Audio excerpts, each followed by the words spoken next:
ये कहानी है मेरी। दोस्तों, आप में से शायद बहुत सारे लोग हैं जो मुझे जानते होंगे और बहुत सारे लोग हैं जो शायद मुझे नहीं जानते होंगे।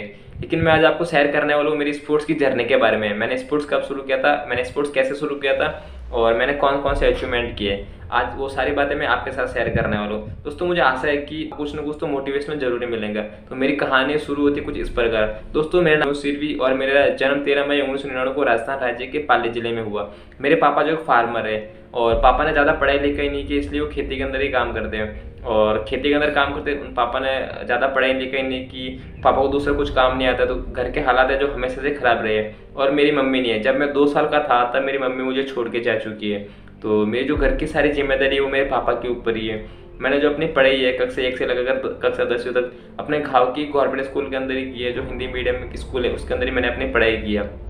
गांव के अंदर इतनी कोई अच्छी फैसिलिटी थी नहीं, स्पोर्ट्स कोच की, स्पोर्ट्स की कोई फैसिलिटी, जिम की कोई फैसिलिटी, अच्छा ग्राउंड था नहीं, इतना कोई नॉलेज था नहीं, स्पोर्ट्स का गाइड करने वाला था नहीं। तो बस कंटिन्यू ऐसी स्कूल में पार्टिसिपेट करना, कोई पता तो था नहीं स्कूल मेट कब हो रहे है, स्कूल के अंदर कैसे खेलना है, बस प्रैक्टिस के ऊपर ध्यान दिया। फिर हमारे गांव की जो स्कूल थी वो 10th तक की थी।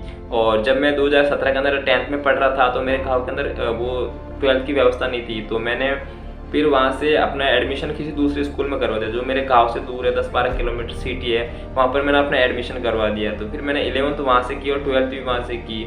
लेकिन फिर उसके बाद 2011 के अंदर मेरे पापा का हो गया एक्सीडेंट और पापा को सिर में बहुत ज़्यादा चोट है, इसलिए मेंटली वो इतना ठीक नहीं रहते। और जो पापा का एक हाथ है वो भी काम नहीं करता है। तो जो सारी जिम्मेदारी है फिर मेरे ऊपर आ गई। तो मैंने अपनी पढ़ाई भी छोड़ दी और स्पोर्ट्स भी छोड़ दिया, क्योंकि यार पापा जो भी कुछ काम नहीं कर पाते तो घर की भी जिम्मेदारी देखना मेरा फ़र्ज़ बनता है। तो फिर मैंने अपने घर की जिम्मेदारी देखना शुरू की थी। और मेरे राजस्थान में ऐसा है ना कि यार 10वीं पास कर दो और 12th पास कर दो, या तो कोई गवर्नमेंट जॉब की तैयारी कर दो या फिर अपना कोई बिजनेस कर लो या फिर कहीं बाहर चले जाओ। लेकिन मेरे अंदर वो अलग ही जुनून था, स्पोर्ट्स के अंदर कुछ करना है अलग। एक सपना था कि नेशनल के अंदर मेडल लेके आना, लेकिन एक सपना तो था, लेकिन कोई गाइड करने वाला नहीं था, कोई सपोर्ट करने वाला नहीं था, अच्छे कोच नहीं थे, स्पोर्ट्स किट खरीदने के लिए पैसे नहीं थे। क्योंकि यार एक एथलीट होता है जिसको बहुत सारी चीज़ों की ज़रूरत पड़ती है, प्रोटीन की, शूज़ की, यूनिफॉर्म की, बहुत सारे ट्रैक सूट की, ट्रैक्स की, स्टार्टिंग की, अलग जो रनिंग के शूज़ होते हैं उनकी।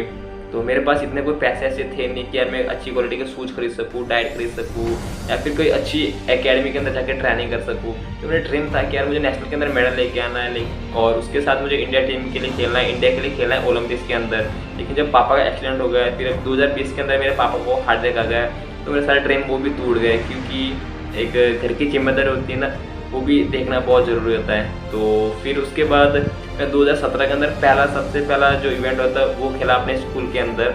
और वहाँ से मैंने जो मेरा पोजीशन थी वो मेरी तीसरी पोजीशन लगी थी मेरे स्कूल के अंदर। और वहाँ से मेरा सिलेक्शन हो गया जिला स्तर के ऊपर। फिर मैंने जिला स्तर के ऊपर पार्टिसिपेट किया और वहाँ पर भी मेरी तीसरी पोजीशन लगी। मैंने स्कूल के अंदर तीसरी पोजीशन लगाई और जिला स्तर के ऊपर तीसरी पोजीशन लगाई। लेकिन जिला स्तर के ऊपर ऐसा रूल्स था कि जो फर्स्ट पोजीशन है वही जा सकता है। तो उस साल तो मेरा वहाँ से सिलेक्शन हुआ नहीं। फिर मैंने 1 साल और प्रैक्टिस की और स्कूल में भी और वापस फर्स्ट किया। फिर वहाँ से जिला स्तर के ले गए, फिर जिला स्तर में फर्स्ट किया, फिर राज्य स्तर के ले गए। फिर राज्य स्तर में मैंने वहीं पे भी तीसरी पोजीशन लगाई कि इसमें इतनी खराब ना यार, एक बार तीसरी, फिर दूसरी बार भी तीसरी, तीसरी बार भी तीसरी।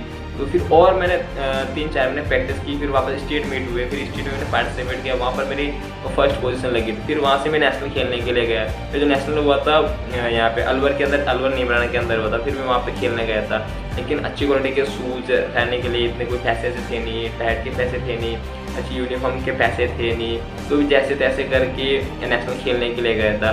जो मेरा फर्स्ट मीट था, मैंने 25 रुपये में सिर्फ अपने शूज़ को जो नीचे का तला दिया था उसको ठीक करवाने के लिए मैंने खेला था। 25 रुपये, 25 रुपये के अंदर। वहाँ से मैंने अपनी जर्नी को स्टार्ट किया था और उन शूज़ से दौड़ते मैंने 2 साल तक प्रैक्टिस की थी। क्योंकि स्पोर्ट्स के जो शूज़ है यार बहुत महंगे आते हैं, 15-15 हज़ार के शूज़। और मेरे पास मेरी इतनी कैपेसिटी नहीं थी कि मैं 15,000 के शूज़ खरीद सकूँ। क्योंकि पापा का एक तो ऊपर से एक्सीडेंट हो रखा था, मम्मी थी नहीं, तो घर की जिम्मेदारी बहुत बड़ी चीज़ होती है। घर भी इतना अच्छा था नहीं। अब तो ठीक है, हालात थोड़े ठीक हुए हैं। लेकिन अभी 2020 में लॉकडाउन में पापा का हार्ट अटैक आ गया, तो फिर वापस वो तो अपने फिर मैंने वहाँ पे अलवर में अपना मेडल दिया नेशनल के अंदर। फिर 2019 के अंदर फिर मेरा नेशनल के अंदर सिलेक्शन हो गया और उसके बाद मैं सिक्किम चला गया ट्रेनिंग के लिए। जो आरबी सूबा सर है उनके अंडर में मैंने 6 या 7 महीने ट्रेनिंग की, लेकिन हालात ख़राब होने की वजह से मैं वहाँ से ट्रेनिंग छोड़ के वापस आ गया। जो मेरा ड्रीम है, मुझे अपनी कंट्री के लिए ओलंपिक्स खेलना है, अपनी कंट्री के लिए ओलंपिक के अंदर मेडल लेके आना, लेकिन कहता ना कि हालतों से आगे यार अपने ड्रीम्स को छोड़ना पड़ता है। तो इसलिए अभी मैं बस घर की जिम्मेदारी संभाल रहा हूँ और स्पोर्ट्स मैंने छोड़ रखा है और देख रहा हूँ आगे यार बस हालात थोड़े ठीक हो जाए तो फिर वापस प्रैक्टिस पे जाऊँ करूँगा, कोच के अंडर में ट्रेनिंग करूँ। क्योंकि एक एथलीट होता है ना, बहुत सारी चीज़ों का ध्यान रखना पड़ता है, डाइट का, ट्रेनिंग प्रोग्राम का, ट्रेनिंग सेशन का, हर एक चीज़ का ध्यान रखना पड़ता है। उसको प्रॉपर नींद लेनी पड़ती है, प्रॉपर रेस्ट करना पड़ता है, क्योंकि जब प्रॉपर रेस्ट नहीं करेंगे तो उसकी बॉडी में रिकवरी नहीं होगी। जब रिकवरी नहीं होगा तो अपना परफॉर्मेंस को बेस्ट नहीं दे पाता है। इसलिए मुझे उन सारी चीज़ों का भी ध्यान रखना पड़ता है। उसके साथ ही मैं डिलीवरी बॉय का जॉब करता हूँ, नेट पे जॉब करता हूँ, जोमेटो के अंदर भी जॉब करता हूँ, क्योंकि हालात इतने ख़राब है ना यार, मजबूरी में सारी चीज़ें करनी पड़ती है। और मेरे जो ड्रीम्स है यार, मुझे ओलंपिक में खेलना है, इंडिया के लिए मुझे ओलंपिक के अंदर मेडल लेके आना है। जो मेरा इवेंट है 400 मीटर है और पहले मैं 100, 200 करता था, लेकिन वेट नहीं बढ़ने की वजह से परफॉर्मेंस सही नहीं आ रहा था। इसलिए कोच ने बोला कि नहीं, तुझे 400 मीटर करना चाहिए। तो अभी मैंने 400 मीटर करना शुरू किया है और उसमें इतना मेरा परफॉर्मेंस अच्छा नहीं आ रहा है, क्योंकि सही से ट्रेनिंग नहीं मिल पा रही है, सही से नॉलेज नहीं है, सही से डाइट नहीं मिल पा रही है। तो ठीक है, अभी तो जैसे जैसे चल रहा है, देखते आगे क्या होता है। और आप सभी का सपोर्ट रहा तो मैं जरूर दिन ओलंपिक के अंदर मेडल लेके आऊँगा, इंडिया टीम के लिए जरूर खेलूँगा।